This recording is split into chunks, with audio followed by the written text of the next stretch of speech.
अस्सलामु अलैकुम वरहमतुल्लाहि वबरकातुहु। अल्हम्दुलिल्लाह नहमदुहु व नस्तईनुहु व नस्तगफिरुहु व नुमिनु बिही व नतवक्कलु अलैहि व नऊज़ु बिल्लाहि मिन शुरूरि अंफुसिना व मिन सय्यिआति अमालिना मन यहदिहिल्लाहु फला मुदिल्ल लहु व मन युद्लिल फला हादिय लहु व नशहदु अन ला इलाहा इल्लल्लाहु वहदहु ला शरीका लहु व नशहदु अन्न सय्यदना व नबियना व मौलाना मुहम्मदन अब्दुहु व रसूलुहु अरसलहु बिल हक़्क़ि बशीरन व नज़ीरा व दाइयन इलल्लाहि बिइज़्निहि व सिराजन मुनीरा सल्लल्लाहु अला सय्यदना मुहम्मदिन व आलिहिल अबरार व अस्हाबिहिल अख़यार व अज़वाजिहि तय्यिबात ताहिरात। ऊसीकुम इबादल्लाह व इय्याया अव्वलन बितक़्वल्लाहि अम्मा बाद फ़अऊज़ु बिल्लाहि मिनश शैतानिर रजीम। बिस्मिल्लाहिर रहमानिर रहीम। वत्तबि' सबील मन अनाब इलैहि। सदक़ल्लाहु मौलानल अज़ीम। वक़ाल नबियुल्लाहि सय्यिदुल बशर मुहम्मदुर रसूलुल्लाहि सल्लल्लाहु अलैहि वसल्लम यहरिस मा यनफ़उक वस्तईन बिल्लाह वला तअज्जुज़। सदक़ नबियुल्लाहि सल्लल्लाहु अलैहि वसल्लम। எல்லாம் வல்ல அல்லாஹுவின் அன்பும் மேலான கருணையும் நமக்கெல்லாம் வந்து சேரட்டுமாக. நமது உயிரினும் மேலான கண்மணி நபிகள் நாயகம் ஸல்லல்லாஹு அலைஹி வஸல்லம் அவர்களின் அன்பையும் ஷஃபாஅத்தையும் பெறுவதற்கு அல்லாஹ் நம் எல்லோருக்கும் தௌஃபீக் செய்வானாக. வல்ல ரஹ்மான் நமக்கும் நம்முடைய பெற்றோர், மனைவி, மக்கள், குடும்பத்தார் யாவருக்கும் உயிர் உள்ள வரையிலும் உடல் சுகத்தை நசீபாக்கி தருவானாக.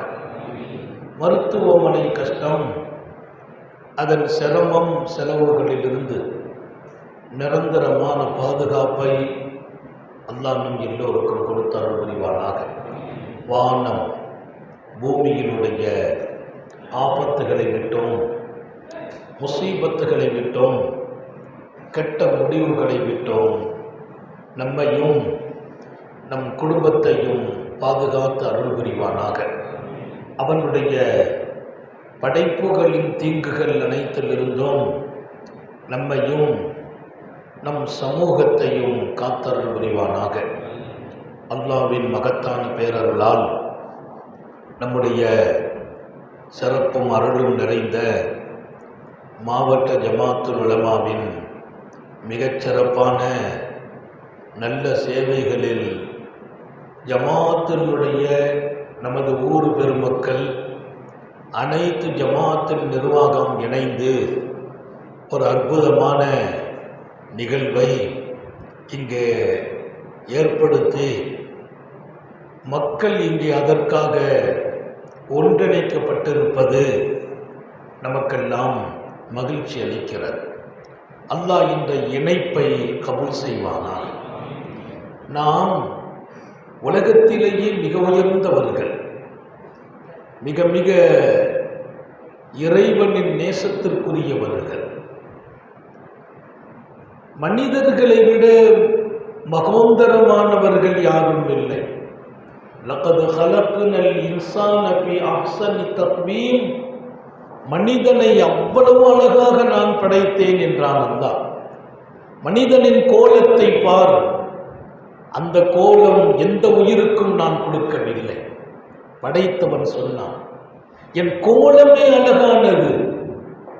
மனிதர்களின் குணத்தை பார், மனிதர்களின் தன்மைகளை பார். வலகத் கர்ரம்னா பனி ஆதம், மனிதர்களை நாம் சங்கைப்படுத்தினோம்.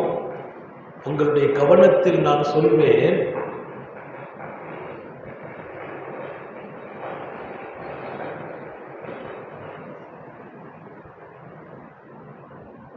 நம்மை யாராவது உயர்த்தி பேசுவார்கள் என்றால், பாராட்டுவார்கள் என்றால் ஏதாவது காரணம் இருக்கும். நம்மை படைத்த ரப்பே பாராட்டினான். உங்களை மாதிரி ஒரு சிறந்த படைப்பை நான் படைக்கவில்லை என்றான். உன் கோலம் வேறு யாருக்கும் கொடுக்கவில்லை. எத்தனை உயிரினம், ஆற்றல் மிக்க உயிரினங்கள், அறிவார்ந்த உயிரினங்கள். நம்ம அறிவாளி நினைச்சுக்கிற கூடாது, ஆற்றலும் அறிவும் நிறைந்த உயிரினங்கள். எத்தனையோ பல மைல்களுக்கு அப்பால் என்ன சூழ்ச்சி இருக்கிறது என்பதை மோப்பம் பிடிக்கும் சக்தி குதிரைக்கு கொடுத்தான் அல்லாஹ். போர் வீரர்கள் குதிரையை தான் பயன்படுத்துறாங்க. ஏன்? குதிரைக்கு எதிரிகள் எங்க இருக்கிறாங்கன்னு அறியும் ஆற்றல் உண்டு. என்ன சத்தாது? அதாவது வயல் உரசுற மாதிரி.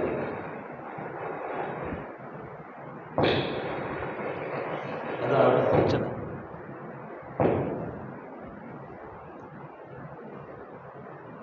நம்மை விட மோப்ப சக்தி உடைய உயிரினங்கள் உண்டு, ஆற்றல் மிக்க உயிரினங்கள் உண்டு, பலம் நிறைந்த உயிரினங்கள் உண்டு.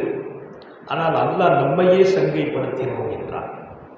ஆரம்பமாக உங்கள் எல்லோருடைய உள்ளத்திலும் பதிவு செய்கிறேன், என்னை படைத்த ரப்பின் பார்வையில் நான் சங்கையானவன். அல்லாவின் பார்வையில் நாம் அழகானவர்கள். நம்மை விட சங்கையோ அழகோ வேறு யாருக்கும் அவன் கொடுக்கவில்லை என்கிறான். இன்றைக்கு நமது ஆசையெல்லாம் அந்த சங்கை, அந்த அழகை நான் அப்படியே டெவலப் பண்ணிட்டே வரணும், பாதுகாத்துட்டே வரணும், கடைசி வரைக்கும் கொண்டு சேர்த்து மண்ணில் இருந்து விடைபெறுகிற போது சங்கையானவனாக விடைபெற வேண்டும். அல்லாஹ் எல்லாருக்கும் தௌஃபீக் செய்வானாக. அற்புதமான இந்த நிகழ்வில் மரியாதைக்குரிய வழக்கறிஞர் ஷாஜ் அவர்கள் தங்கள் கருத்தை அழுத்தமாக, அன்பு சகோதரர் டாக்டர் ஹபீப் அஹ்மத் அவர்கள் அவர்களுக்குரிய அருமையான தகவல்களை மருத்துவ ரீதியாக நாட்டினுடைய சூழல்களை கவனத்தில் கொண்டு உங்களுக்கு நல்ல பாடங்களை இங்கே வகுப்பாக நடத்தியிருக்கிறார்கள். நான் சில செய்திகளை இங்கே பதிவு செய்வேன். அல்லாஹ் நாடியவர்களுக்கு தான் இப்படிப்பட்ட நசீபை வழங்குறான். ஒரு செய்தி உங்களுக்கு தெரியுமா? எத்தனையோ ரொம்ப வாழ்க்கையிலே தடம் புரண்டவர்கள், இவர்கள் எல்லாம் எப்படி மாறப்போகிறார்கள் என்று நினைப்பவர்கள், ஒரு வார்த்தை அவங்க செவியில விழ வைத்து அல்லாஹ் அவங்க தகுதியையே உயர்த்தி விடுவான். ஒரு வார்த்தை, அந்த வார்த்தையால் நிலைய மாத்திடுவான். அவன் ஆற்றல் மிக்கவன்.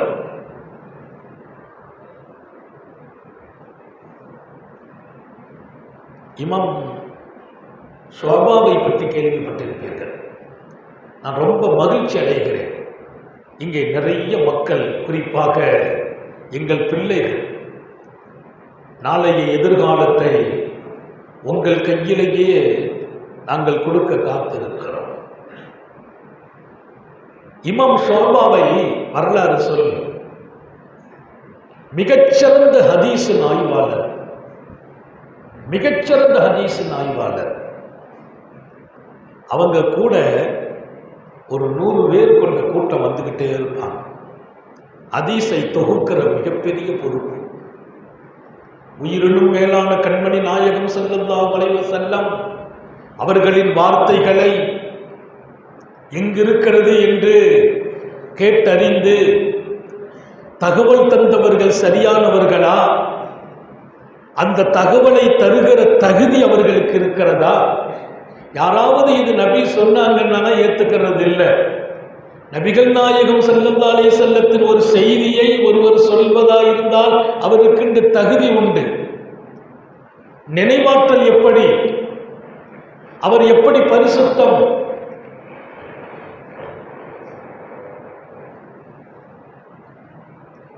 வாழ்க்கையில் அவர் பொய் சொன்னதில்லை. பொய் சொன்னாரா?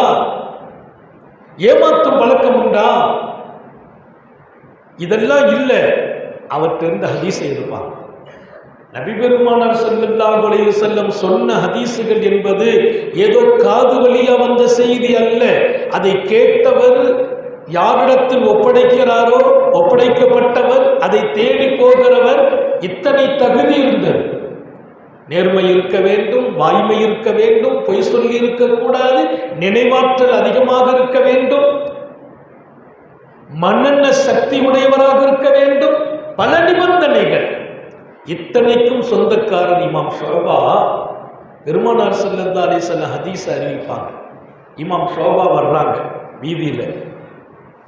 அவர்களோடு ஹதீஸை எழுதுறதுக்கு எழுதுகோள், பேனா, மையி எல்லாத்தையும் கொண்டு ஒரு கூட்டம் வரும். அங்கே வீதியில் வரும்போது ஒரு வீட்டில் சில பேர் உட்கார்ந்து கொஞ்சம் அவங்களெல்லாம் அந்த மதுவுக்கு அடிமையானவங்க.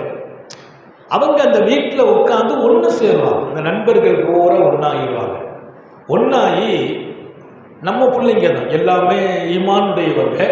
ஒன்றாகி அந்த மது அருந்தி போதையில் இருக்கிறாங்க. இந்த கூட்டம் வர்றதை பார்த்து ரொம்ப மங்களமான மனிதர்கள், அவங்க முகத்தை பார்த்தாலே ஹிதாயத்து கிடைச்சது. இமாம் ஷோபா அவங்க வர்றாங்க. அந்த காட்சியை கண்ட அந்த வீட்டில் இத்தனை பேர்களுக்கு தலைமை தாங்கியிருக்கிறவர் போதையோடு ஓடி வருகிறார். கத்தியை தூக்கிட்டு வர்றார். யார் என்று கேட்டார். இமாம் ஷோபா. இமாம் ஷோபாவா? அவர்களுக்கு பின்னால் இவ்வளவு பெரிய கூட்டம். அவரு உரி போட்டு வெளியில மைக்காது, உள்ள உள்ளது.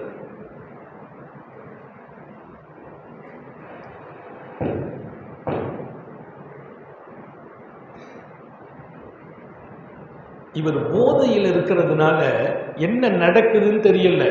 யார் அவர்கள்? பெருமானார் ஸல்லல்லாஹு அலைஹி வஸல்லத்தின் ஹதீஸை சுமக்கிற மகான்.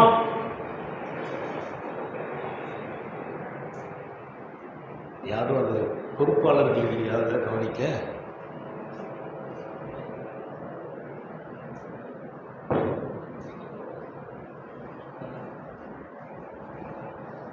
பெருமானார் ஸல்லல்லாஹு அலைஹி வஸல்லத்தின்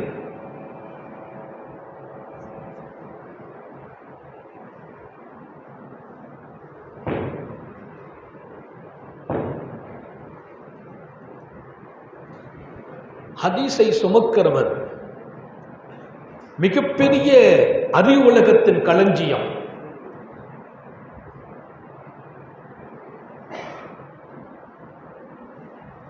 இமாம் ஷோபா அவர் ஓடி வந்தார் உள்ள இருந்து. யார் இந்த ஷோபா? இவங்க தான் ஹதீஸை சுமக்கிறவர். வந்த உடனே அந்த லீடர், அவருக்கு பின்னால பெரிய கூட்டம், அந்த லீடர் தலைவர் ஷோபாட்ட வந்து, நீங்க ஹதீஸ் அறிவிப்பீங்களாமே, அக்பிர்னி, எனக்கு ஒரு ஹதீஸை சொல்லுங்க, எனக்கு ஹதீஸை சொல்லுங்க. இமாம் ஷோபா சொன்னாங்க, நீங்க ஹதீஸை சுமக்கிற தகுதி உங்கள்கிட்ட இல்லைன்னா.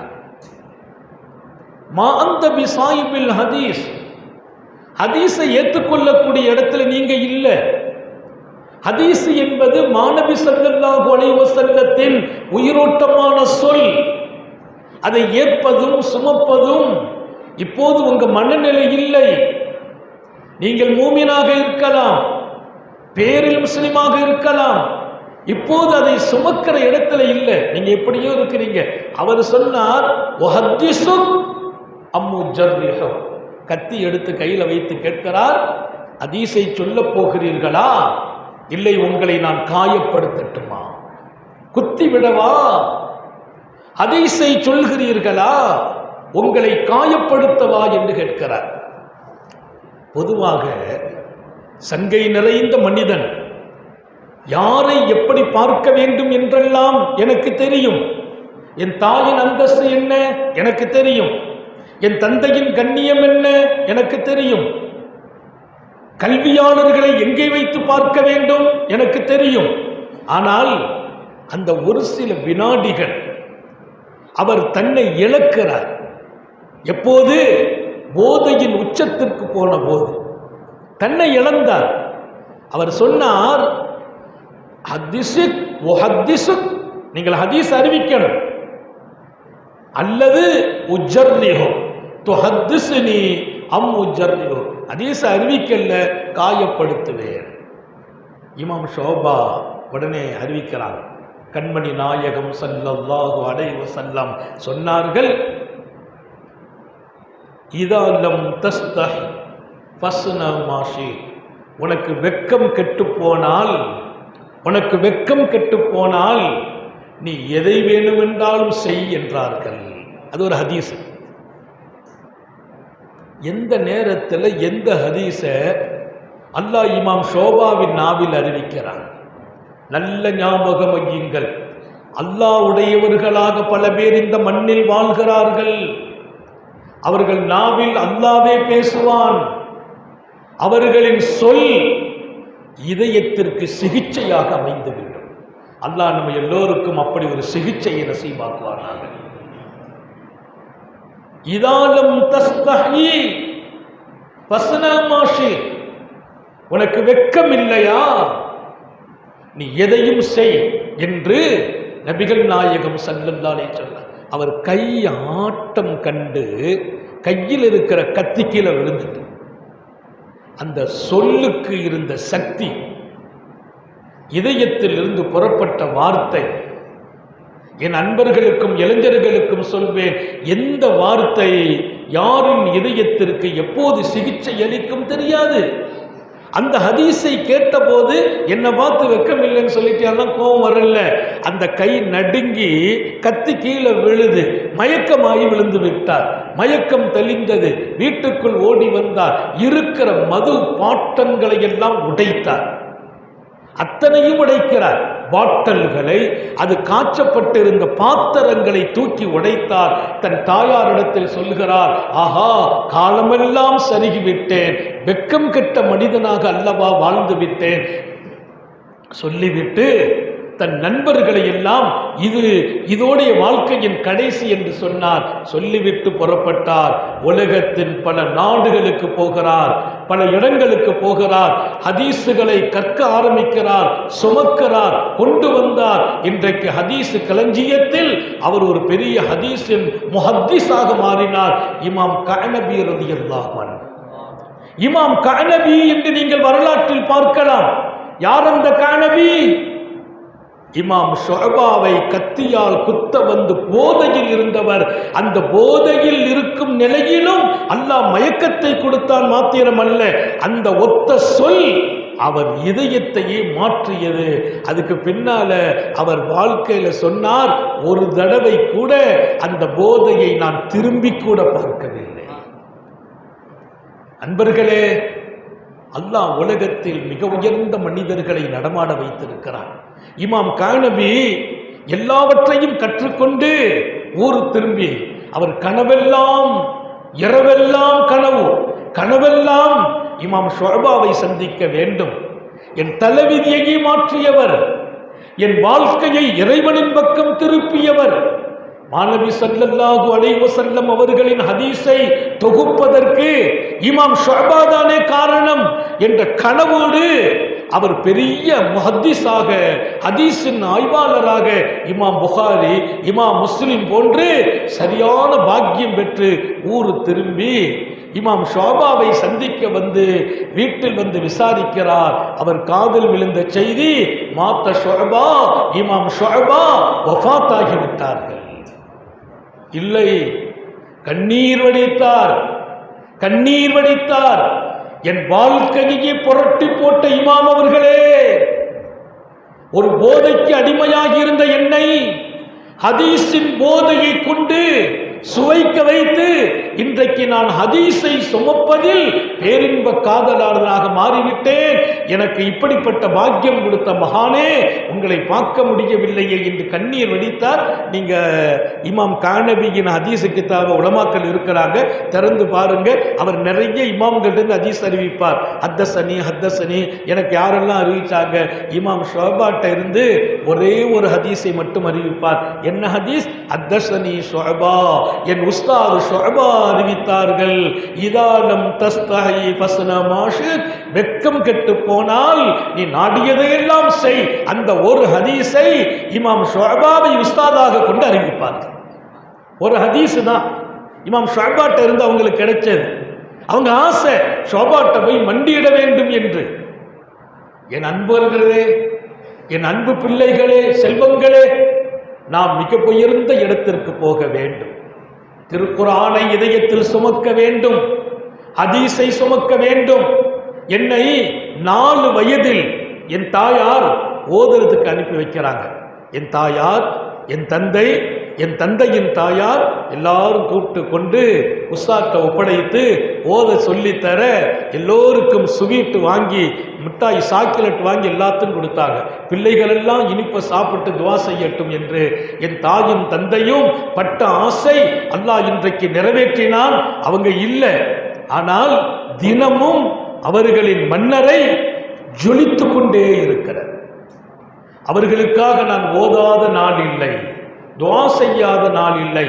என் அத்தஹியாத்திலும் அல்லாஹு மக்ஃபிரிலி ஒலி வாலிதை, யா அல்லாஹ் என்னை மன்னிப்பாயாக, என்னை பெற்றெடுத்த தாயை தந்தையை மன்னிப்பாயாக.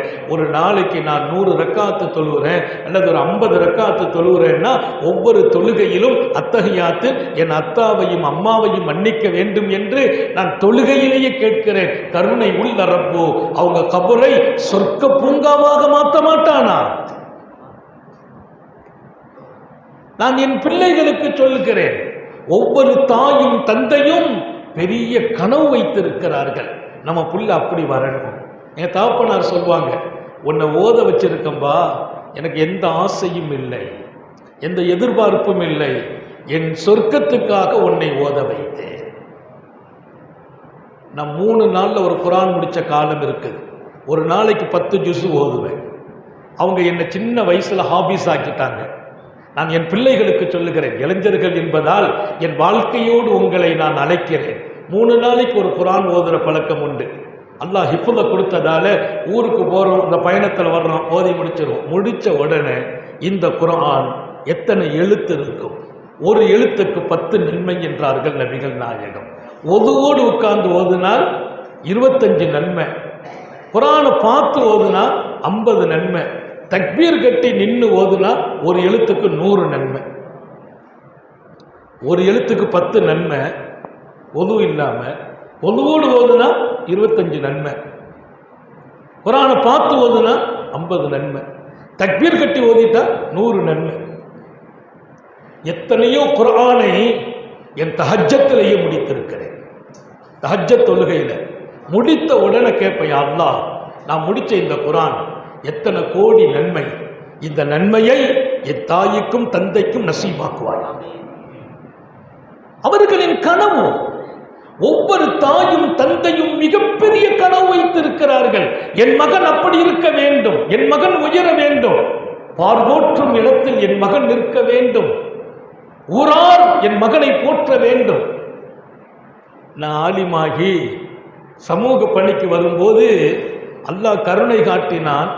ஊர்லேயே பரக்கத்து கிடைச்சிச்சு. கிட்டத்தட்ட 10,000 குழந்தைகளுக்கு பெயர் வைத்திருக்கிறேன். 10,000 குழந்தைகளுக்கு. இப்பவும் முரீதுகள் எங்கெல்லாம் இருக்கிறாங்களோ அவங்க வீட்டில் குழந்தை பிறந்துட்டா போய் பேர் வைக்கிறோம். அவ்வளவு பிள்ளைங்களுக்கு பேர் வைப்போம். எங்கள் தாயார் சொல்லுவாங்க, எங்கள் தகப்பனார்ட்ட, பார்த்தீங்களா நான் பேர் வச்சுட்டு எங்கள் ஊரில் ஒரு பழக்கம், பேர் வச்சுட்டு வரும்போது அன்பளிப்பு கொடுப்பாங்க, உம்மாட்ட கொண்டு கொடுப்பேன். எங்கள் உம்மா சொல்லாங்க, பார்த்தீங்களா நம்ம புள்ள ஊரில் எவ்வளோ பேருக்கு பேர் வைக்கிறான், அல்லாஹ் எவ்வளோ பெரிய பாக்கியத்தை நம்ம கொடுத்துட்டான். அந்த இடம் என்னை நெகிழ வைத்த இடம். என் நண்பர்களுக்கு சொல்வேன், என் தாய் மகிழ்கிற வாழ்க்கை அல்லவா நான் வாழ வேண்டும். என் தந்தை பெருமைப்படுத்தும் இடத்தில் நின்று நான் வாழ வேண்டும். உன் தாயும் தந்தையும் மகிழ்ச்சி அடைவார்களா? அந்த இடத்தில் அவங்க 2 பேரும் மட்டும் மகிழ்ச்சி அடையவில்லை. நண்பர்களே, எல்லோருக்குமாக, ஏதோ இளைஞர்களுக்கு மட்டும் முதியவர்களுக்கு மட்டுமெல்லாம் பேசல. என் தாயும் தந்தையும் மகிழ்ச்சி அடைவார்களா? அவங்க 2 பேர் மட்டும் மகிழ்ச்சி அடையல. என்னை பார்த்து எங்க உம்மா எங்க அத்தா திருப்திப்படுறாங்களா? அவங்க 2 பேர் மட்டும் திருப்திப்படல. என் தாய் என்னை பார்த்து திருப்திப்பட்டால், என் தந்தை என்னை பார்த்து சந்தோஷம் அடைந்தால், அங்கே அல்லாவும் என்னை பார்த்து சந்தோஷம் அடைகிறார். ரிதல் ரப்பி ஃபீ ரிதல் வாலிதி, அல்லாவின் சந்தோஷம் உன் தாயின் சந்தோஷத்தில் என்றார்கள். அல்லாவின் சந்தோஷம் உன் தந்தையின் சந்தோஷத்தில். உன் தாயும் தந்தையும் உன்னை சந்தோஷமாக பார்க்கணும். இன்னைக்கு நிறைய வீடுகள்ல அத்தா அம்மா வருத்தப்படுறாங்க, நம்ம பிள்ளைங்க இப்படி ஆயிட்டாங்களே, நம்ம பிள்ளைங்க கண்ணியம் இல்லாம நடக்கிறாங்களே, நம்ம பிள்ளைங்க சொல் கேட்கறது இல்லையே, நம்ம பிள்ளைங்க ஊர்ல கெட்ட பேர் வாங்கிடுவாங்களே என்று அவங்க கவலைப்பட்டால், வருத்தப்பட்டால், அவங்க மட்டுமா வருத்தப்படுகிறார்கள்? என் ரப்பும் வருத்தப்படுவானா இல்லையா? ரப்பும் வருத்தப்படுவானா இல்லையா? நான் சொல்வேன், உங்கள் பெற்றோர்கள் சந்தோஷம் அடையும் இடத்தில் நீங்கள் வாழ வேண்டும், ஆள வேண்டும். நீங்கள் வாழும் வாழ்க்கை மற்றவர்களால் போற்றப்படும் வாழ்க்கை. இப்ராஹிம் நபி அலைஹிஸ்ஸலாம் அல்லாஹ்ட்ட ஒரு துவா கேட்டாங்க. என்ன துவா தெரியுமா? வஜ்அல்லி லிசான சித்கின் ஃபில் ஆகிரீன். யா அல்லாஹ், எனக்கு ஒரு வரம் வேணும். என்ன வரம் நபியே? வரம் வேணும். என்ன வரம்? அவங்க கேட்டாங்களா, உலகம் உள்ள வரையிலும் கடைசி காலத்தில் வர்றவங்களும் என்னை அவர்கள் நாவுகள் புகழ வேண்டும். சுப்ஹானல்லாஹ், எனக்கு நல்ல புகழ் வேணும். இந்த புகழை விரும்புறதா அன்பர்களே? புகழை விரும்புவதா? இல்லை. கொஞ்சம் கவனம். புகழை விரும்பலாமா? நோக்காதல்ல. உலகம் உள்ள வரையிலும் அடுத்தடுத்த காலத்தில் வருகிறவர்கள் அவர்களால் நான் அழகிய புகழுடையவனாக வாழணும். கேட்டது யாரு? இப்ராஹிம் அலைஹிஸ்ஸலாம். வஜ்அல்லி லிசான சித்கின் ஃபில் ஆகிரீன். உலகத்தில் வாழ்கிற மக்கள், இன்றைக்கு அல்ல, கியாமத்து வரையிலும் வரக்கூடிய மக்கள் என்ன புகழணும். அல்லாஹ் எவ்வளவு பெரிய கிஃப்ட். இன்னைக்கும் இப்ராஹிம் நபியை புகழாமல் நான் அத்தஹியாத்தை முடிக்க முடியாது.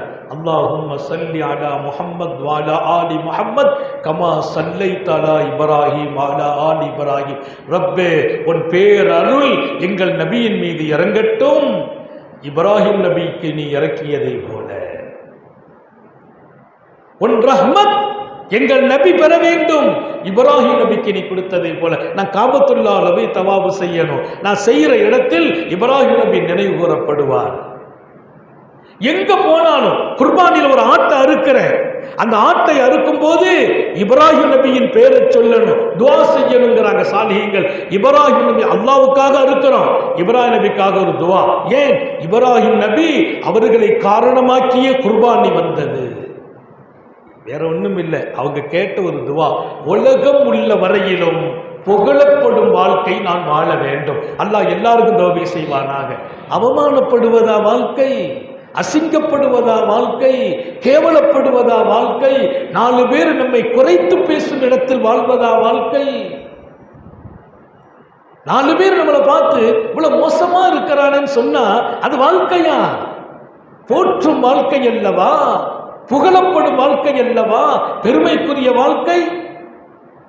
முஆத் இப்னு ஜபல் ரலியல்லாஹு அன்ஹு யமன் தேசத்துக்கு வர்றாங்க, சுபுஹ் தொலை வைக்கிறாங்க. அல்லாஹு அக்பர். முஆத் இப்னு ஜபல் யமன் தேசத்தில் சுபுஹ் ஜமாத்து கவர்னர் இமாமா நிற்கிறாங்க, ஓதுறாங்க. வத்தஹதல்லாஹு இப்ராஹீம கலீலா, அல்லாஹ் இப்ராஹிம் நபியை தன் நண்பராக எடுத்துக்கொண்டான். அல்லாஹ் இப்ராஹிம் நபியை தன் நண்பராக எடுத்துக்கொண்டான் அப்படின்னு ஓதுனாங்க. பின்னால நின்ன சஃப்ல நின்ன ஒருத்தர் சொன்ன வார்த்தை ஹர்ரத்து ஐனி இப்ராஹிம், இப்ராஹிம் நபிய அல்லாஹ் நண்பனா எடுத்துக்கிட்டானா. அவர் சொல்றார், அது ஆரம்பம், அவருக்கு தெரியாது, தொழுகையில் பேசக்கூடாதுன்னு தெரியாது. அவர் பாருங்க, அவர் மனம் அந்த அந்த நிலை எப்படி நிலை, தன்னை மறந்து பேசுறார். அல்லாஹ் இப்ராஹிம் நபியை நண்பனா எடுத்துக்கிட்டான்னா அவங்க உம்மாவுடைய கண் குளிர்ச்சி பெறட்டுமாக. ஹர்ரத் ஐனி உம்மி இப்ராஹிம், இப்ராஹிம் நபியின் தாயாரின் கண்கள் குளிர்ச்சி அடையட்டும். அந்த தாய் எவ்வளவு சந்தோஷப்படுவாங்க, என் மகனை இந்த ஊருடைய கவர்னர் நண்பராக எடுத்துக்கிட்டாருன்னா ஆஹா எவ்வளவு பெருமை. நாட்டுடைய பிரதமருக்கே என் மகன் நண்பன், எவ்வளவு பெரிய பெருமை. இல்லை இல்லை, உலகத்தை படைத்தாலும் ஏக ரப்புல் ஆலமீனின் நண்பராக இப்ராஹீமை அல்லாஹ் எடுத்துக்கொண்டான் என்றால் அந்த தாய் எத்தனை மகிழ்ச்சி அடைந்திருப்பார்கள். அந்த தாயின் கண் குளிர்ச்சி பெறட்டுமாக. யாரு? பின்சப்பில் நின்ன ஒருத்தர் துவா செய்கிறாரு. தொழுக கூடாது, தொழுகையில பேசக்கூடாது, அது துவக்கம் புதுசு. ஆனா அவர் தன்னை மறந்து சொல்றாரு பாருங்க, நான் புகழ் பெறும் போதெல்லாம் என் தாயும் தந்தையும் மணக்கிறார்கள். அன்பர்களே, நாங்கள் பெற்றெடுத்த எங்கள் பிள்ளைகளே, நீங்கள் புகழ் சேருங்கள், நீங்கள் மணக்க வேண்டும். உங்கள் மனத்தால் உங்கள் வீடு மணக்கும், உங்கள் குடும்பம் மணக்கும், உங்கள் பிள்ளைகள் மணக்கிறார்கள், உங்கள் தாயும் தந்தையும் கண்குளிர்ச்சி அடைகிறார்கள். அதல்லவா வாழ்க்கை. நம்ம வாழ்ற வாழ்க்கைங்கிறது, அதை பார்த்து நம்ம பிள்ளைங்க சந்தோஷப்படணும். எங்கள் பிள்ளைங்க அடிக்கடி சொல்லுவாங்க, பாப்பா துவா செய்யுங்க. என்னம்மா துவா? என்ன துவா செய்யணும்? என் பிள்ளைங்க சொல்லுவாங்க, பாப்பா துவா செய்யுங்க. என்ன துவா? ஒன்றும் இல்லை பாப்பா, உங்களை மாதிரி நாங்களும் குரான் ஓத துவா செய்யுங்க. நான் சொல்வேன், உங்களை எல்லாம் குரான் ஓத வச்சுட்டேன், இது துவா மட்டும் இல்லை, இனி நீங்க ஓத வரணும். அல்லாட்ட நான் ஒரு துவா கேட்டேன், ரப்பே என் பிள்ளைகளும் என்னை போல் அல்ல, என் பிள்ளைகளும் என்னை விட சிறப்பாக இருக்க வேண்டும். என்னை போலெல்லாம் இல்லை, என்னை விட சிறப்பாக இருக்கணும். நான் ஆச்சரியப்பட்டேன். கடந்த ரமதானில் என் பிள்ளைகள் வீட்டில் உட்கார்ந்து குரான் ஓதுனாங்க. பொம்பளை பிள்ளைங்க, பெரிய பொண்ணு சின்ன பொண்ணு, மாற்றி மாற்றி ஓத. நான் ஒரு நாள் கேட்டேன், எத்தனை குரான் முடிச்சிருக்கியம்மா, எத்தனை ஜுஸு முடிச்சிருக்கேன்னு கேட்டேன். பொண்ணு சொன்னால், அப்பா நான் 4 குரான் முடிச்சிட்டேன்னா. எப்போ? ரமதானில் முதல் 10 நாள் கூட முடியலை. சின்ன பொண்ணு போட்டி, நானும் 4 முடிச்சிட்டேன் அப்பா, 5 ஆரம்பிச்சிட்டேன். அப்போது நான் சொன்னேன், ரப்பே எல்லா புகழும் உனக்கு, ஆனால் என்னை விட என் பிள்ளைகள் முந்தி விட்டார்களே அல்லாஹ், முந்தி விட்டார்களே. 8 நாள் 10 நாள்ல 4 குரான் முடிக்கிறாங்கன்னா இதுதான் பெருமை. இன்றைக்கு நான் மகிழ்ச்சியாக இருக்கிறேன். ஏன்? என் பிள்ளைகள் குரான் உடையவர்கள், என் பிள்ளைகள் இன்றைக்கு பாடம் நடத்துகிறார்கள். என் பொண்ணு ஹதீஸ் நடத்துவா, மிஷ்காத்து பாடம். அவர் நிஸ்வானுடைய பிரின்சிபால். என் மகள் மிஷ்காத்து நடத்துவாள். நான் கீழே நின்று கேட்டுக்கிட்டே நிற்பேன். அவன் நடத்துறத அவ்வளவு அருமையாக நடத்துவாள். அதுதான் பெருமை. என்னை பெற்ற தாய்க்கும் தந்தைக்கும் நான் பெருமை சேர்த்தேன். என் பிள்ளைகள் எனக்கு பெருமை சேர்க்கிறார். எங்கள் வீட்டு பிள்ளைகளுக்கு நான் சொல்கிறேன், பெருமை சேர்க்கும் வாழ்க்கை அல்லவா வாழ்க்கை. என் அடுத்த தலைமுறைகள் என்னை போல் எப்படி ஒரு பிள்ளை, தாயை போல் பிள்ளை, தந்தையை போல் பிள்ளை, நீ வாழ்வதை போல், நீ நடப்பதை போல் நடத்தப்படுவாய். காபத்துல்லாவுக்கு போற வழியில, புனித ஹரமுக்கு போற வழியில ஒரு வயதான மனிதரை ஒரு வாலிபர் மக்கள் போற வழியில நின்று அடிக்கிறார். அந்த மனுஷனால தாங்க முடியல. அவர் அப்படியே குனிகிறார், இப்படி புரள்றார், புரட்டி அடிக்கிறார். வாலிபர் வயசான தந்தைய அடிப்படுறார். இந்த பையன் அடிக்கிறான்னா அந்த முதியவர் அடி வாங்குறார். மக்கள் போறவங்க வர்றவங்க எல்லாம் வந்து கையை பிடிச்சி நிறுத்தி, ஏண்டா உனக்கு அறிவில்லை, எவ்வளவு வயசான மனுஷன், அவரை போய் அடிக்கிறிய, இப்படியா அடிக்கிறது? அந்த முதியவர் சொன்னார், விட்டுடுங்க, அவன் அடிக்கட்டும். எங்க தாங்க முடியாத வயசுல அவன் அடிக்கிறான், அப்படி என்ன தப்பு செய்துட்டீங்க? நான் பெரிய தப்பு செய்துட்டேன். என்ன தப்பு? என் தந்தையை அவர் முதுமையில் நான் வாலிபத்தில் அடித்தேன். அல்லாஹ் அதற்கு தண்டனை, இவன் வேறு யாரும் இல்லை, இவன் என் மகன், என்னை அடிக்க வைத்தான் அல்லாஹ். என் தந்தையை நான் அடித்தேன், இன்றைக்கு என் மகன் என்னை அடிக்கிறான், நீங்கள் விடுங்கள், அவன் அடிக்கட்டும், அது என் தந்தைக்கு நான் கொடுத்த அந்த தீங்கிற்கு பகரம் என்றார். பெருமானார் சொல்வாங்க, நீ ஒருத்தரை பார்த்து கேலி செய்கிறாய் என்றால் உன்னை கேலி செய்யும் சமூகம் உருவாகும். ஒருத்தரை பார்த்து நீ சிரிக்கிறாய் என்றால் மந்தஹிகா லுஹிகா, உன்னை பார்த்து சிரிக்கும் மக்கள் உருவாகுவார்கள். அப்போ இன்றைக்கு எங்கள் உம்மாவை நான் கஷ்டப்படுத்தினேன், எங்கள் வாப்பாவை கஷ்டப்படுத்தினேன், எங்கள் அம்மா அப்பா மனசு நோவும்படி நான் நடக்கிறேன்னா நாளை என் புள்ள என் மனசு நோவும்படி நடக்கும் என்று சொன்னார்கள் நபிகள் நாயகம். தாய் தகப்பனை போய் அடிக்கிறதுலாம் இல்லை. தாய் தகப்ப மனசு உடைஞ்சா கூட அல்லாஹ் தாங்கிறது இல்லை. நான் கொஞ்சம் கெட்டவனா உருவாயிட்டேன்னா எந்த தாயும் தாங்க மாட்டாங்க, எந்த தந்தையும் தாங்க மாட்டாங்க. நம்ம பிள்ளைங்களுக்கு தெரிகிறது இல்லை.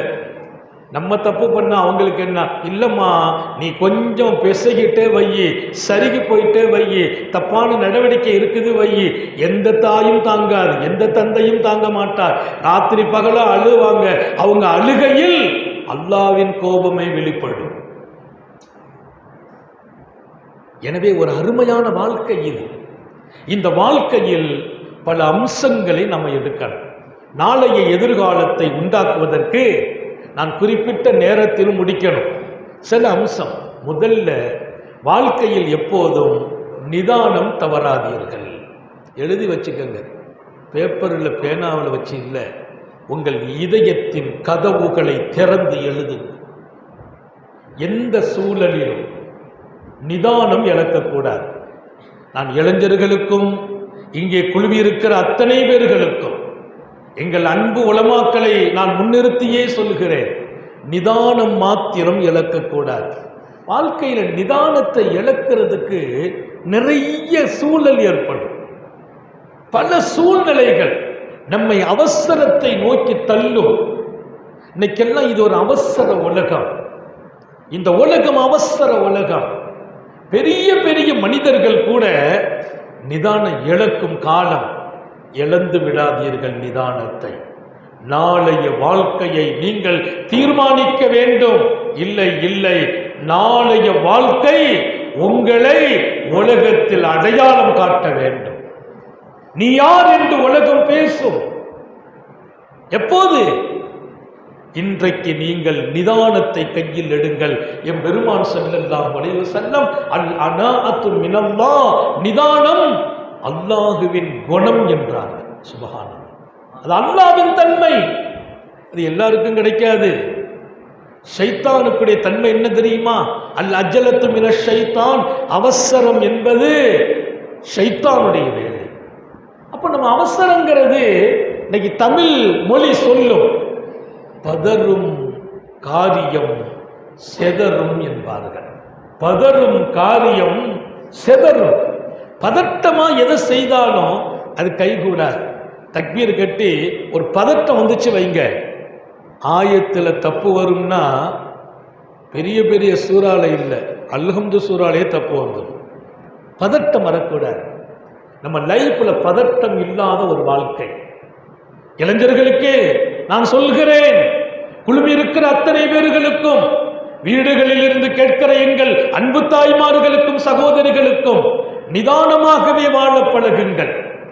எல்லா விஷயத்திலும் அவசரமா தொழுகைக்கு கூட வராதேன்னாங்க ஸல்லல்லாஹு அலைஹி வஸல்லம். இமாம் தக்பீர் கட்டுறாங்க, பிந்திரும், ருக்குவுக்கு போயிட்டா ஒரு ரக்காத்து போயிடும், வேண்டாம்.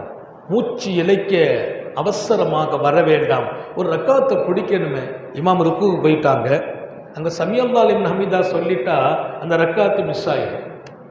அதுக்கு முந்தி வந்தார் அந்த ரக்காத், கொஞ்சம் ஓடி வந்தார், வேண்டாம், என்ன நாயகமே விட்டுடு, போனா போட்டும், 2ஆம் ரக்காத்துல இருந்து நீ ஃபாலோ பண்ணி ஒரு ரக்காத்தை இஞ்சி தொழுதுக்கா, நாளும் வேணுமா, கொஞ்சம் அட்வான்ஸா வந்துடு.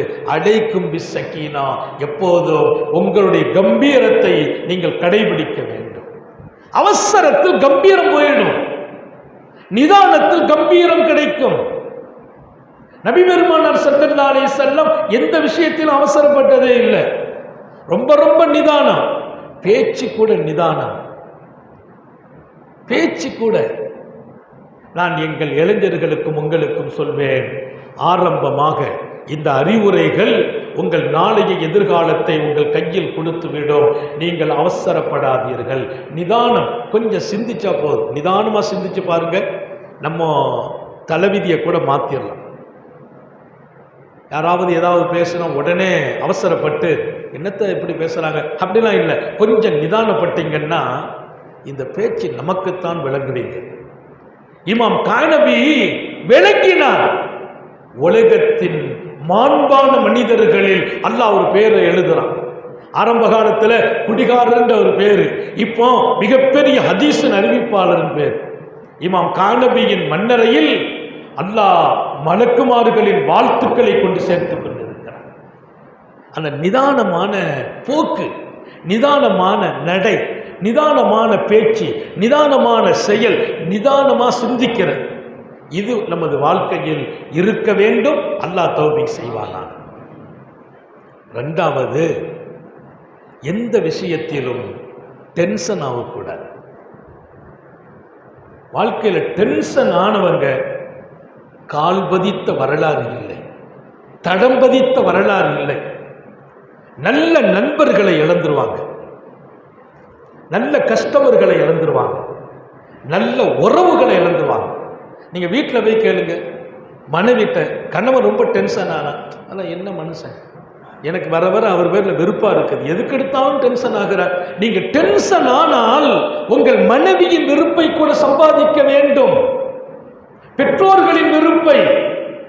காலமெல்லாம் என்னோடு தோள் கொடுத்த நண்பனை கூட இழக்க வேண்டும். எத்தனை பேர் தன் கோபத்தால் இழந்தது, எத்தனை கோபத்தால் நல்ல நண்பனை, நல்ல உறவை, நல்ல பந்தங்களை, நல்ல அருமையான நெருக்கமான தொடர்புடைய சாலிகங்களை கூட இழந்துட்டாங்க. டென்ஷன் ஆபத்தானது.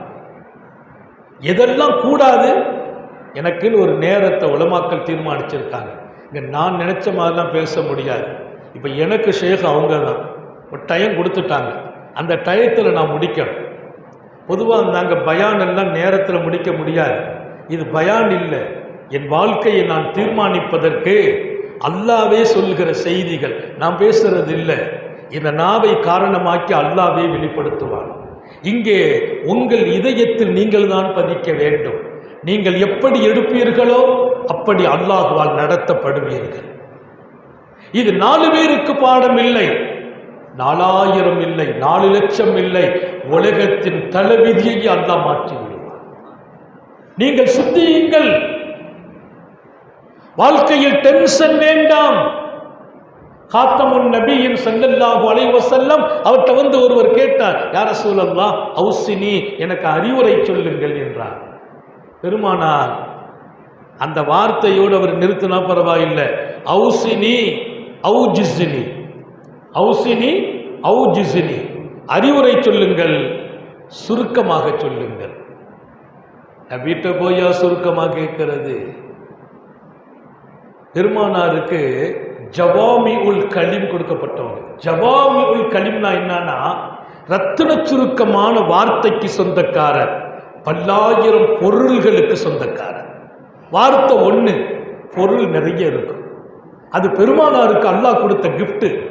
அவர் சொன்னார், அவுசினி அவுஜிசினி, அறிவுரை சொல்லுங்கள், வட்டுருக்கமாக சொல்லுங்கள். பெருமானார் ஒத்த வார்த்தையில் சொன்னார்கள், லா தக்தப், கோபப்படாதீர். அவர் யோசித்தார், நம்ம எங்க கோபப்படுறோம்? அறிவுரைத்தானே கேட்கிறோம். வலது பக்கமா வந்து கேட்டால் அவுசினி யா ரசூலல்லாஹ், அறிவுரை சொல்லுங்க, லா தக்தப், கோபப்படாத. இடது பக்கம் வந்து கேட்டால் கோபப்படாத. அவர் கேட்டார், வாழ்க்கை பூரா நான் நிமிர்ந்து நிற்கணும் யா ரசூலல்லாஹ், அறிவுரை. அதுக்கு தம்ப அறிவுரை, கோபப்படாத. நீ கோபப்படல, உலகம் உன் கையில், உலகம் உன் கையில், நீ கோபப்படாதே. எதுக்கெடுத்தாலும் டென்ஷன், எதுக்கெடுத்தாலும் கோபம், எதுக்கெடுத்தாலும் உணர்ச்சி வசப்படுறது, அவசரப்படுறது. உணர்ச்சி வசப்பட்டு அவசரப்பட்டு கோபப்பட்டு டென்ஷன் ஆயிட்டோம் வைங்களே, நாம இழப்பது ஒன்றல்ல இரண்டல்ல, நமது லைஃபையே இழந்து விடுகிறோம், வாழ்க்கையை இழக்கிறோம். நாங்கெல்லாம் கோபத்தை விழுங்கிட்டோம். அல்லாஹ் சொன்னான், சாலிஹீன்கள் யார்? ஒல் காதிமீனல் கைல். பல வலிமார்களின் வாழ்க்கையில் அண்ணல் இமாம் ஜாஃபர் சாதிக்கை பற்றி, இன்னும் பல சூஃபிகளை பற்றி, அவங்க விருந்து ஏற்பாடு, அடிமை பெண் பாத்திரத்தை தூக்கிட்டு வர்றாங்க. சூடான அந்த பாத்திரம் கை தவறி கீழே விழுந்துட்டு, பக்கத்தில் இருந்த குழந்தை மேல அந்த சூடான பொருள் பட்டு அந்த குழந்தை உடம்பெல்லாம் புண்ணாகி மௌத்தா போயிட்டு. மௌத்தா போன உடனே அந்த பெரியார் எவ்வளவு வேகம் வரும், எவ்வளவு கோபம் வரும். உடனே சொன்னாங்களாம், உடனே அந்தி ஹுர்ருன், தன் அடிமையை, நான் உன்னை அல்லாஹ்வுக்காக உரிமை விட்டு விட்டேன். கோபம் வந்து தண்டனை கொடுக்கணும், மன்னிச்சாங்க என்பதை தாண்டி, மன்னிச்சாங்கிறத தாண்டி அருள் புரியுறாங்க. எது? உரிமை. உரிமைனா ஒரு அடிமைங்கிறது சொத்து இருக்கிறதுக்கு சமம். 10 அடிமை இருக்கிறாங்கன்னா நம்ம வீட்டில் ஒரு 10 கார் நிற்கிற மாதிரி, 10 பங்களா இருக்கிற மாதிரி. அன்னைக்கெல்லாம் அடிமைகள் 1 லட்சம், 2 லட்சம், 5 லட்சம், 10,000. அன்னைக்கு தகுதியை பொறுத்து அந்த அடிமைகளுக்கு விலை பேசப்படும். கொத்தடிமைகள், அந்த அடிமையை சொத்தாக வைத்திருந்தவர்கள், உனக்கு நான் சுதந்திரமே அளிக்கிறேன். ஏன்? என் மகன் மேல நீ கொட்டி தீர்த்ததால கை தவறி தான் விழுந்துச்சு, ஆனா மகன் மௌத்தாயிட்டான், உன்னை பார்க்கும்போது வருத்தம் வரும், நான் வருத்தப்பட விரும்பல, அல்லாஹ்வுக்காக என் கோபத்தை வென்று விழுங்கினேன் என்றான். அல்லாஹ் பாராட்டான், ஒல் காதிமீனல் கைல், கோபத்தை வென்று விழுங்கியவர்கள். நான் இளைஞர்களுக்கும் எல்லோருக்கும் சொல்லுகிறேன், நாம் நாளைய உலகத்தை நம்முடைய கையில் சுமக்க வேண்டும். கல்வி காலம் இது, புகழ் பெற வேண்டிய காலம் இது, நாளைய நமது தலைவிதியை தீர்மானிக்கிற காலம். அவசரப்பட்டு தவறான இடத்தை நோக்கி போய்விடாதீர்கள், நிதானம் இழந்து நடந்து விடாதீர்கள். யாராவது அட்வைஸ் பண்ணா அட்வைஸ கேட்கக்கூடிய இடத்தில் டென்ஷன் ஆகாதீர்கள். சின்ன சின்ன விஷயத்திற்கும் கோபத்தை கனலாக்கி நல்ல தொடர்புகளை, நல்ல எதிர்காலத்தை இழந்துவிடக்கூடாது. அல்லாஹ் எல்லாருக்கும் தௌஃபீக் செய்வானா. 3வது, நிராசையாகாதீர்கள். எதுலையும் நிராசையாகக்கூடாது. நம்மாலாம் எங்க முடியும்? அசர்த்து சொல்றாங்க, நம்ம எப்படி உயரமான இடத்துக்கு போக முடியும், நம்மால் அடைய முடியுமா? படிச்சுட்டு விரியா இருக்கிற நிறைய இளைஞர்கள் வேலை வாய்ப்பு இல்லை, வேலை கிடைக்கலன்றே சில பேர் கவலையில சோகத்துல தாடி வளர்த்துறது, மீசை வளர்த்துறது, அதுலேயே சில பேர் போதைக்கு அடிமையாகிறது. ஏன்னா வாழ்க்கையை வெறுத்துட்டோம். நான் சொல்வேன், வாழ்க்கையை வெறுப்பது அது புத்திசாலியின் அடையாளம் இல்லை, அது ஒரு அறிவாளியின் அடையாளம் இல்லை. நிராசை கூட அல்லாஹ் கைவிட மாட்டான், நம்புங்க. அல்லாஹ்வை தவிர யார் கொடுக்க முடியும்? அவன் யாரை கைவிட்டான்? அல்லாஹ் யாரை கைவிட்டான்? ஒரு சூஃபி மீன் பிடிக்க போறார், பிஸ்மில்லாஹிர் ரஹ்மானிர் ரஹீம் தூண்டில் போடுறார். அவர் பக்கத்தில் இன்னொருத்தர் மீன் பிடிக்கிறார், அவர் பிஸ்மில்லாவே சொல்லாம தூண்டில் போடுகிறார். பிஸ்மில்லாலாம் சொல்லல, அவர் அல்லாஹ் மீது நம்பிக்கை இல்லாதவர், தூண்டில் போடுகிறார். அந்த தூண்டில் மீன் விழுது. அவர் பிடிச்சிக்கிட்டே இருக்கிறார். இவர் ரெண்டாவது தூக்குறார். இவர் ஏற்கனவே வைத்த புழுவை கூட மீன் தின்னுட்டு போயிட்டு ரெண்டாவது பிஸ்மில்லான்னு போடுறார். ரெண்டாவதும் மீன் கிடைக்கல. மீனுக்கு வச்சிருந்த பொருள் மீன் தின்னுட்டு போயிட்டு அவர் பூண்டை போட்டு மீனை தூக்கிட்டே இருக்கிறார். நல்ல கவனிக்கணும். இவர் சூஃபி, இறை நேசன். பிஸ்மி சொல்லி போட்டா மீன் கிடைக்கல, பிஸ்மியே இல்லை மீன் கிடைக்குது. கேட்டார் அல்லாட்ட போய், மலக்கே கேட்கிறார், யா அல்லாஹ், என்ன உன்னுடைய இந்த விளையாட்டெல்லாம் என்ன விளையாட்டு? ரப்பே உன்னை புரிய முடியலையே என்னான்னு கேட்குறான் அல்லாஹ். ரஹ்மானே, அவர் உன்னை மறந்தவர். துண்டில் போட போட மீனை கொடுக்குற. இவர் பிஸ்மில்லா பிஸ்மில்லான்னு சொல்லி போடுற மீனை கிடைக்கல. அல்லாஹ் சொன்னானா, கொஞ்சம் நில்லு, அவர் அங்கே பார்க்க சொல்லுங்கிறான். அவர் அங்கே பார்த்தார். அல்லாஹ் தயார்படுத்தி இருக்கிறான். நீ ஒவ்வொருக்கும் பிஸ்மில்லா சொல்லி நான் மீனை கொடுக்கல பாரு, நான் நினைச்சேன் உன்னை வேற வகையில் உயர்த்தணுண்டு, உனக்கு என்னவெல்லாம் வச்சிருக்கிறேன்ட்டு அல்லாஹ் அந்த நினைவில் காட்டிய போது அவர் அல்ஹம்துலில்லாஹ் சொன்னார். இங்கே காட்டுறான், இவருக்கு பாரு, இவருக்கு காட்டுறான். அல்லாஹ் எதை காட்டுறான்? மலக்க வச்சு காட்டுறான். அவர் ஒவ்வொருக்கும் பிஸ்மி சொல்லல போட்டாரு.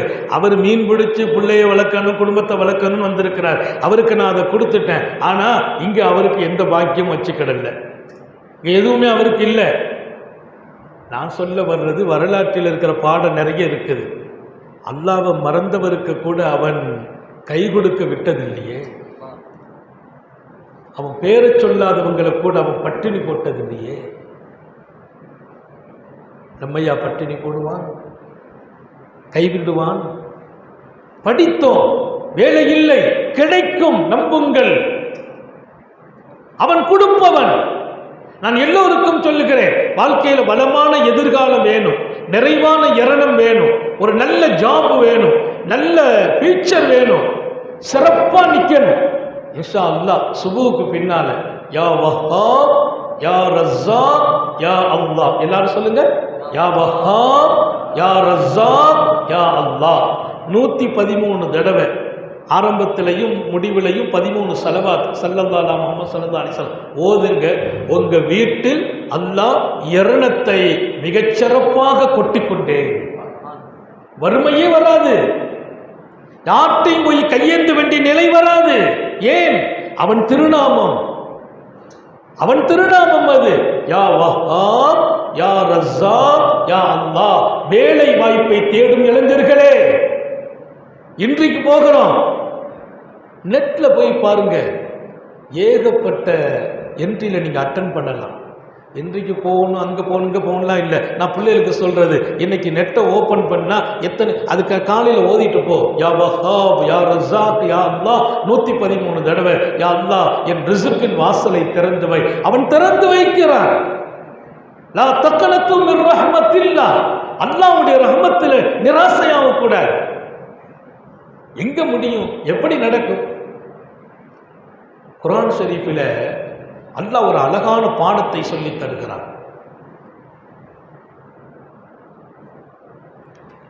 ஒரு அழகான பாடம். அல்லாஹ் சொன்னான், யூசுப் நபி அலைஹிஸ்ஸலாத்தை யாக்கூப் நபி அலைஹிஸ்ஸலாத்துக்கு கொடுத்தான் அல்லாஹ்.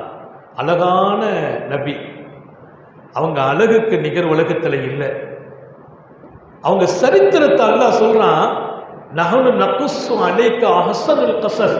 உங்களுக்கு ஒரு சரித்திரம் சொல்ல போறோம் நபியே, அது அழகான சரித்திரம். ஒரு பொருளை அல்லாவே அழகுன்னு சொன்னா அந்த அழகுக்கு எப்படி பொருள் சொல்றது? ஒரு சரித்திரத்தை சொல்ற அல்லாஹ், இந்த சரித்திரம் அழகானது, அல்லாவே அழகுன்னு சொன்னா அந்த அழகுக்கு என்ன சொல்றது? இப்ராஹிம் யூசுப் நபி அழகானவர், அவர் சரித்திரம் அழகானது. இங்க நான் சொல்றது யூசுப் அலைஹிஸ்ஸலாம் அவங்கள காணல. தம்பி, அண்ணன் தம்பிலாம் கூட்டு போய் அத்தா விட்டு பிரிச்சுட்டு போயிட்டாங்க. விளையாட கூட்டு போறேன்னு கூட்டு போயிட்டாங்க. கூட்டு போயிட்டு வீட்டுக்கு வந்தாங்க, யூசுஃபை இல்லை. பாப்பா நபி, பெரிய நபி கேட்டாங்க, எங்கப்பா யூசுஃபை? பாப்பா கூட்டு போனோம், விளையாடினோம், ஓனாய் பிள்ளையை கடிச்சு தின்னுட்டுட்டாங்க. ஓனாயா? ஏன் மகனையா? ஆமா வாப்பா. ரொம்ப வருத்தப்பட்டாங்க. மகனை இழந்தால் அந்த இழப்புக்கு என்ன சொல்வது? யார் ஆறுதல் கூறுவது? ஓனாய் தின்னுட்டுங்கிறாங்க. சரி, பாப்பா பொறுமையா இருந்தாங்க. அழுதாங்க. அல்லாஹ் குர்ஆன்ல சொல்றான், அழுதாங்க. யா அஸ்ஸஃபா அலா யூசுப் வபியத்தத் ஐனாஹு மினல் ஹுஸ்ன் வஹுவ கதீம். என் மகனே யூசுஃபே, இழந்து விட்டேனே அப்படின்னு சொல்லி அழுது அழுது அவங்க கண்ணெல்லாம் கண்ணீர் வடித்து வெள்ள விழுந்து பார்வை குருடா போச்சு. யாருக்கு? அல்லாஹ்வுடைய நபி. சகோதரர்களுக்கு சொல்லுகிறேன், வாழ்க்கையில சின்ன சிறிய கஷ்டம் வந்தா, சோதனை வந்தா அப்படியே உடைஞ்சு போயிடுறோம். நான் ஒரு நாளும் தஹஜ்ஜத் தொழுதல் இல்லை, நான் ஒரு நாளும் தொழுகை விட்டதில்லை, நான் யாருக்கும் துரோகம் செய்யல, எனக்கு ஏன் இந்த சோதனை? ஆனா யாக்கூபு நபிக்கே இவ்வளவு பெரிய சோதனை.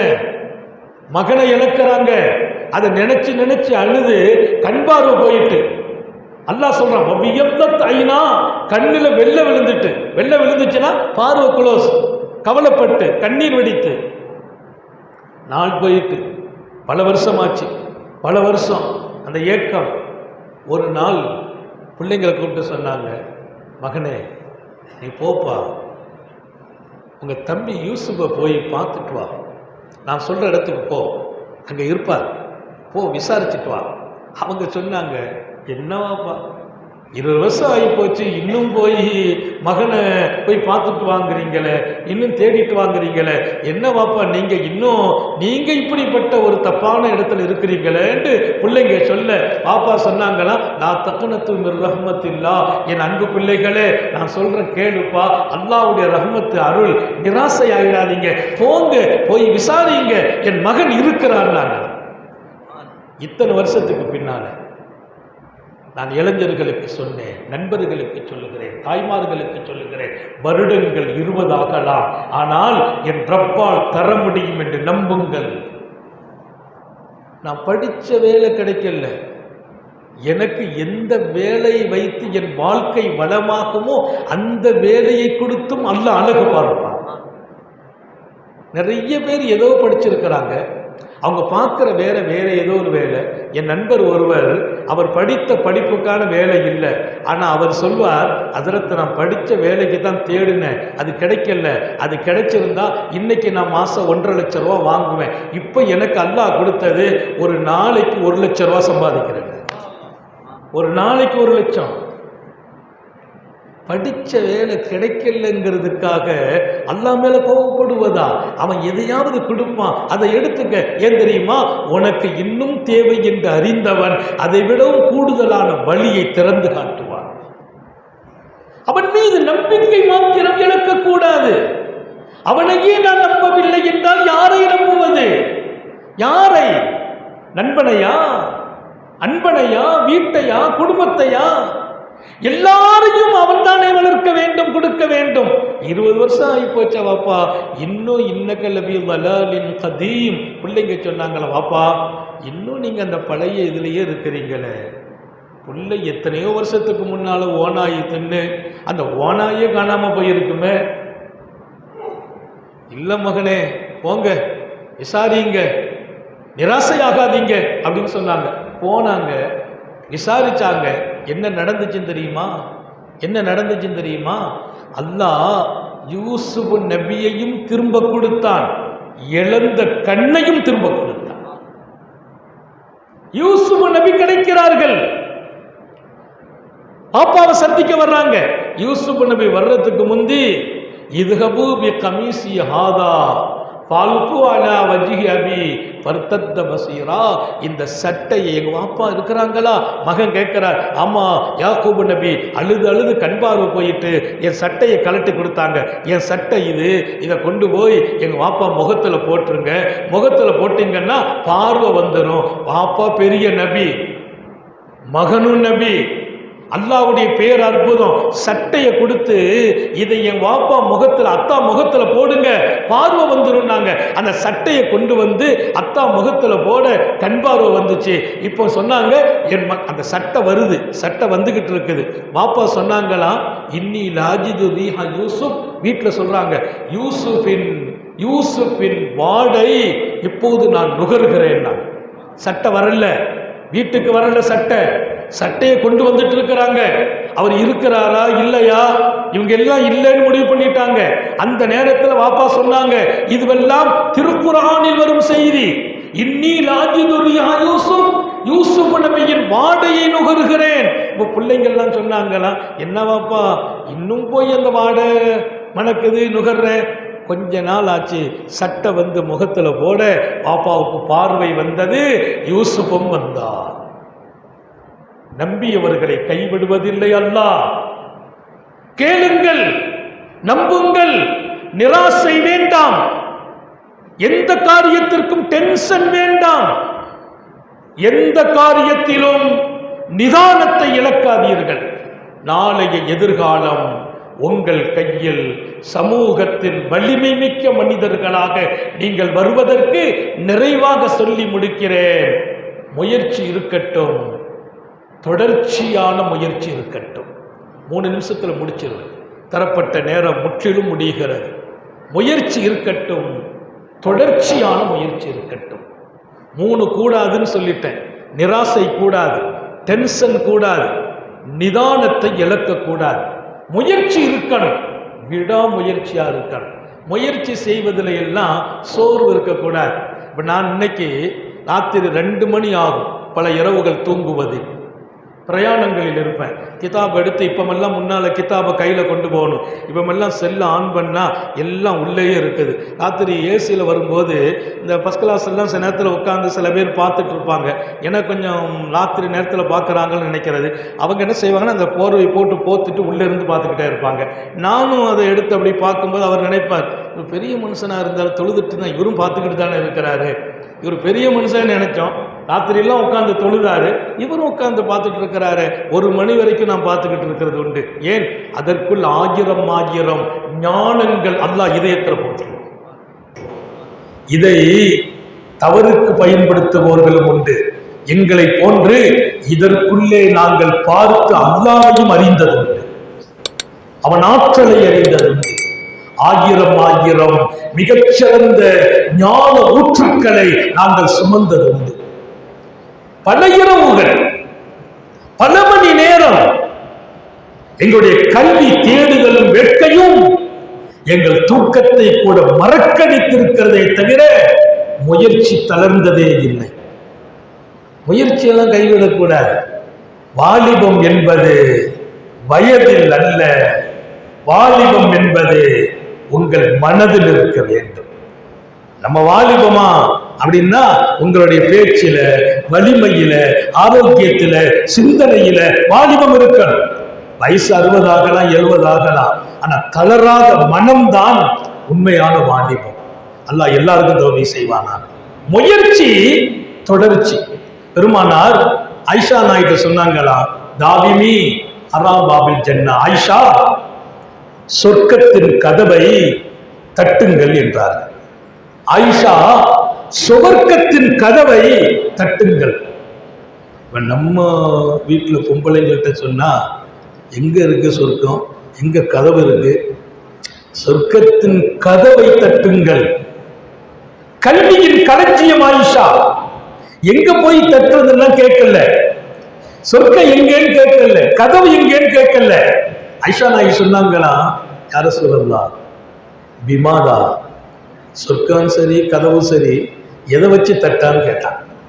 அப்படின்னா ரெண்டையும் ஏத்துக்கிட்டாங்க, சொர்க்கத்தையும் ஏத்துக்கிட்டாங்க, கதவையும் ஏத்துக்கிட்டாங்க. எதை வச்சு தட்டுறது? பெருமானார் பில் ஜூ யா ஈசா, நோன்பிருந்து பசித்திருந்து தட்டுங்கள். பசித்திருக்கிறீர்களா, நோன்பு இருக்கிறீர்களா, நீங்கள் சொர்க்க வாசலை தட்டுகிறீர்கள். அந்த வாசகம் அது அல்ல. பெருமானார் விரும்பினது என்ன தெரியுமா? தாவிமி, தட்டுங்கள், தொடர்ச்சியாக தட்டுங்கள். சொர்க்க வாசலை தொடர்ச்சியாக தட்டினால் நீங்கள் சொர்க்கத்துக்குள்ளேயும் நுழைய முடியும். ஆனா சொர்க்கம்ங்கிறது ரொம்ப பெரிய விஷயம். அதுக்கு கூட முயற்சி எப்படி இருக்கணும்? தொடர்ந்து இருக்கணுங்கிறாங்க. அல் ஜுகுது மின்னா உலித்துமா மினல்லா. முயற்சி செய்யுங்க, நம்பிக்கை மட்டும் அல்லாஹ் மேல வச்சுக்கோங்க. நீங்கள் முயற்சி எடுங்கள், அந்த வேலையை முடிச்சு தர்றது அல்லாஹ்வுடைய வேலைன்னா, வேலையை முடிக்கிறது அல்லாஹ்வுடைய வேலை. அதனால நீங்கள் கையில் எடுக்க வேண்டிய சக்தி முயற்சி. விடாமுயற்சி, ஏதாவது தேடுதல் வேட்கை இருந்துட்டே இருக்கணும். நம்ம எப்படி உயர முடியும், என்ன செய்தா உயரலாம், என்ன வருமானம் பண்ணணும், என்ன தொழில் பண்ணணும், எப்படி நாளைய மக்களுக்கு கண்ணியத்தோடு இருக்கணும், என் பிள்ளைங்களுடைய தலைவிதியை அழகாக்கணும், என்னென்ன செய்யலாம், மார்க்கம் அனுமதித்த வழியில் அந்த முயற்சியை நோக்கி உங்கள் பயணம் இருக்கட்டும். நாட்டுக்கும் வீட்டுக்கும் நல்ல பணி ஆற்றுகிறவர்களாக நீங்கள் உங்களை அடையாளப்படுத்தணும். நிறைவாக சொல்வேன், இரண்டாவது கட்டளை இதுதான், அல்லாஹ்வை சந்தோஷப்படுத்தி வாழுங்கள். பள்ளிவாசலை விட்டு தூரமாயினா ஜெயிக்க முடியாது, அல்லாட்ட கேட்காம ஜெயிக்க முடியாது. அவன் கையேந்தாம நிம்மதி இல்லை, அவனை வணங்காம தொழாம நிம்மதி இல்லை. அவன் தான் வளர்த்தான், அவன் தான் ஆளாக்குனான், அவன் தான் கொடுக்கறான், அவன் தான் பிறக்க வைத்தான், அவன் தான் இறக்க வைக்க போறான், அவன் தான் நாளைக்கு ரிஸ்க கொடுக்கணும். நான் எதுக்காக முயற்சி எடுத்தாலும் கொடுக்கிற இடத்துல அவன் இருக்கிறான். அதனாலதான் நபிகள் நாயகம் முயற்சி செய், அதை கொடுக்கிறவன் அல்லாஹ். கொடுக்கிறவனை மறக்கலாமா? அல்லாஹ்வை மறக்கிற வாழ்க்கையை விட ஆபத்தான வாழ்க்கை வேற ஒண்ணுமே இல்லை. அல்லாஹ்வை மறக்கிற வாழ்க்கையை விட ஆபத்தான வாழ்க்கை ஒன்றும் இல்லை. இளைஞர்களே, சகோதரர்களே, சகோதரிகளே, அவனை நினைத்து வாழுங்கள்.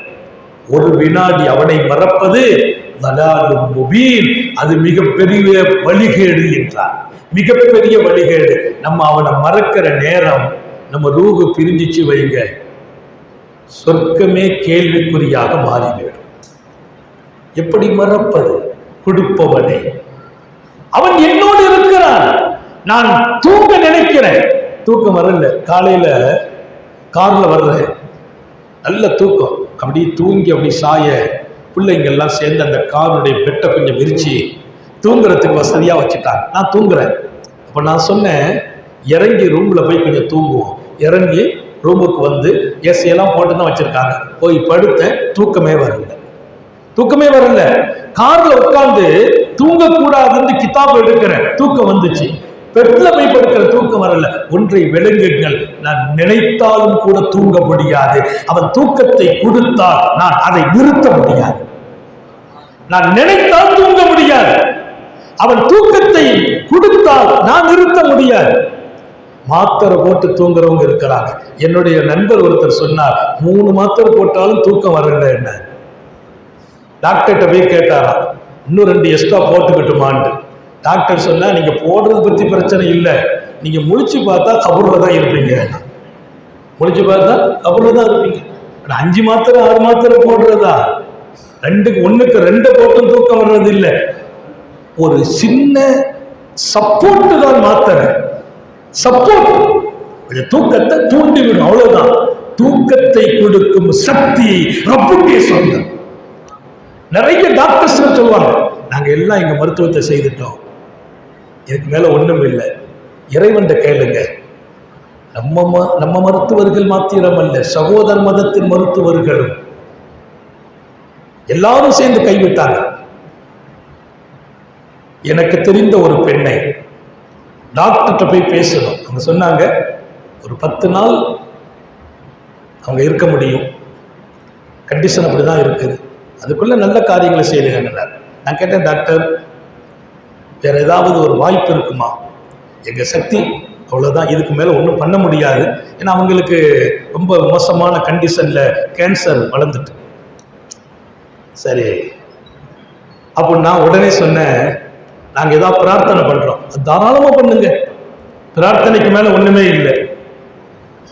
நீங்க எப்படி நம்புவீங்களோ அதுக்கு பின்னால கேட்ட துவா, அவங்களுக்காக நடத்தப்பட்ட பிரார்த்தனை, அதுக்கு பின்னால் அவங்க 18 வருஷம் வாழ்ந்தாங்க. 10 நாள் தான் மிச்சம் என்று மருத்துவம் சொல்கிறது. 18 வருடம் வாழ்வை கொடுப்பதும் எடுப்பதும், நோயை கொடுப்பதும் சுகம் அளிப்பதும் என் ரப்பு. ஆனால் மருத்துவம் செய்யுங்கள், நபிகள் நாயகம். மருத்துவம் செய்யுங்க, மருத்துவம் செய்துட்டு அல்லாஹ்வை நம்புங்க. எனவே அவனை மறக்கிற வாழ்க்கை அழகான வாழ்க்கை அல்ல. எனவே பள்ளிவாசல் வாழ்க்கை வரட்டும், தொழுகையை வாழ்க்கையில் கொண்டு வாருங்கள், கையேந்துங்கள், வேலை வாய்ப்புக்கு முயற்சி பண்ணுங்க, அல்லாஹ்ட்ட கையேந்துங்கள். அவன் கையேந்தணுமா, அதுக்குள்ள தகுதியும் வேணுமே. நினைவோடு கையேந்தனுமே. அதனால எங்கிட்ட சில பழக்கம் இருக்குது. போதைக்கெல்லாம் அடிமையாகி விடாதீர்கள், எந்த ஒரு ஆபாசத்திற்கும் அடிமையாகி விடாதீர்கள், பெண்ணுக்கு அடிமையாகி விடாதீர்கள், காதலுக்கு அடிமையாகி விடாதீர்கள். அழகான லைஃப் இது, வாழ்க்கையை நான் வாழ்ந்து காட்ட வேண்டும். வாலிபத்தை விட அழகான பருவமே இல்லை. ஒரு அறிஞன் சொன்னான், வாலிபத்திலும் வெள்ளை காகிதத்திலும் எதுவும் எளிதில் பதியும் என்றான். வாலிபத்தில் நம்ம எதை சொல்றோமோ அது அப்படியே உள்ள போய் மேட்சாயிடும். அதே மாதிரி வெள்ளை பேப்பர், அதுல எதுவும் எளிதில், இதுல ஒரு புள்ளி வச்சா உடனே கண்டுபிடிச்சிடலாம், உடனே தெரியும். வெள்ளை காகிதத்திலும் வாலிபத்திலும் எதுவும் எளிதில் பதியும். எனவே உங்களை நாங்கள் இங்கே உட்கார வைத்து பேசுவதெல்லாம் உங்க உள்ளத்துல போய் அது ரீச் ஆகும். நம்புங்கள் அல்லாஹ்வை, கேளுங்கள் அவனிடத்தில். அவனுக்கு நீங்க தப்பா நடந்தாலும் மீண்டும் போய் அல்லாஹ் என்னை மன்னிச்சிருன்னு கேட்டால் அவன் 1000 முறை உங்களை மன்னிக்க காத்திருக்கிறான். அவன் கருணை உள்ளவன், அவன் அன்பாளன், அவன் அருளாளன். என் தாயை விட பன்மடங்கு என் மீது பிரியம் உள்ளவன் என் ரப்பு. எனவே ரப்பை விட்டு மாத்திரம் தூரமாகி விடாதீர்கள். எல்லாம் அல்ல அல்லாஹ் எங்கள் ஜமாத் உலமாவின் அழகிய இந்த முயற்சியை மாவட்ட தலைவர், செயலாளர், பொறுப்பாளர்கள், நிர்வாகிகள், நமது ஊரினுடைய நிர்வாகிகள், அனைத்து மஸ்ஜிதின் நிர்வாகிகள் எல்லாம் இணைந்து நடத்துகிற இந்த பாக்கியமான மஜ்லிஸில் அவன் மிகச்சிறந்தவர்களாக நம்மை ஆக்கி வைப்பானாக. ஊருக்கும் வீட்டுக்கும் நாட்டுக்கும் சமூகத்திற்கும் நல்ல பெயரை வாங்கி கொடுக்கும் இடத்தில் வாழ வைப்பானாக. நம்ம பெற்றோர்கள் நம்மை கண்டு கண்குளிர்ச்சி பெறும் இடத்தில் நமது செயல்களை அழகாக்கி தருவானாக. நம்மளுடைய மனதுக்கு ஆசைப்பட்டு, விருப்பத்துக்கு ஆசைப்பட்டு ஏதாவது தப்பு தவறுகள் நடக்குது, எங்கேயோ போய் அடிமையாயிட்டோம், அடிக்ட் ஆகிட்டோம், அதை விட்டு ரிலீஃப் ஆகணும், வெளியில வரணும், அல்லாஹ்வை நோக்கி பயணிக்கணும், ஒரு மகிழ்ச்சியான எதிர்காலத்தை உண்டாக்கணும். நாளைய நம்மை நம்பி ஒரு குடும்பம் இருக்குது, நம்ம மனைவி இருக்கிறாங்க, பிள்ளைங்க இருக்கிறாங்க, அவங்க எல்லாம் கண்குளிர்ச்சியா இருக்கணும், யார்ட்டையும் போய் கையேந்திரக்கூடாது. அப்படியானால் நான் மிகச்சிறந்த ஒரு எதிர்காலத்தை உண்டாக்கும் இடத்தில் வாழ வேண்டுமா? இல்லையா? அதற்கு நீங்கள் தயாராக வேண்டும். அல்லாஹ் தௌஃபீக் செய்வானாக. சோதனைகளில் இருந்து பாதுகாப்பானாக, கெட்ட முடிவுகளில் இருந்து பாதுகாப்பானாக, விடும் மூச்சும் எழும் பேச்சும் அவன் சிந்தனையாக்குவானாக. ஓடும் இரத்தத்திலும் அவன் அன்பு கலந்து ஓட வைப்பானாக. நாம் பெற்ற பிள்ளைகளை கண்குளிர்ச்சியாக்கி வைப்பானாக. நம்முடைய பிள்ளைகளின் கல்வியில், ஈமானில், அமலில், ரிஸ்கில் அல்லாஹ் பரக்கத் செய்வானாக. நம்முடைய பிள்ளைகளுக்கு உரிய காலத்தில் பொருத்தமான ஜோடிகளோடு திருமணங்களை நசீபாக்குவானாக. குழந்தை பாக்கியங்களை வழங்குவானாக. ஹயாத் வரையிலும் முடங்கி விடாமல் பாதுகாப்பானாக. யாருக்கும் சுமையாகி விடாமல் பாதுகாப்பானாக. படுக்கையாகி விடாமல் பாதுகாப்பானாக. மூச்சு பெறுகிற வரையிலும் செயல்பட தௌஃபீக் செய்வானாக. நீண்ட நெடிய நாட்கள் நோய் நொடிகள் இல்லாமல் உடல் ஆரோக்கியத்தோடு மன நிறைவோடு இன்பத்தோடு அல்லாஹுவை நின்று வணங்கி வழிபட்டு வாழும் நசீபையும் பாக்கியத்தையும் எல்லாம் அல்ல அல்லாஹ் உங்களுக்கும் எனக்கும், நம்மை ஈன்றெடுத்த தாய் தந்தையர்களுக்கும், நமது மனைவி, மக்கள், உற்றார் உறவினர் யாவருக்கும் கொடுத்தருள் புரிவானாக. நமது உயிரினும் மேலான கண்மணி ஹாத்தமுன் நபியின் சர்க்காரை ஆலம் சுந்தர நபிகள் ஸல்லல்லாஹு அலைஹி வஸல்லம் அவர்களை கனவிலும் நனவிலும் கண்டுகளிக்கும் பெரும் பாக்கியத்தை அல்லாஹ் நம் எல்லோருக்கும் கொடுத்தருள் புரிவானாக என்ற நல்ல துஆக்களோடு உங்கள் எல்லோருடைய துஆவை ஆதரவைத்து சங்கை மிக்க உலமா பெருமக்களின் உயிரோட்டமான துஆவை ஆதரவைத்து என் வார்த்தைகளை நிறைவுபடுத்துகிறேன். வாஹிரு தஅவானா அனில் ஹம்துலில்லாஹி ரப்பில் ஆலமீன். அஸ்ஸலாமு அலைக்கும்.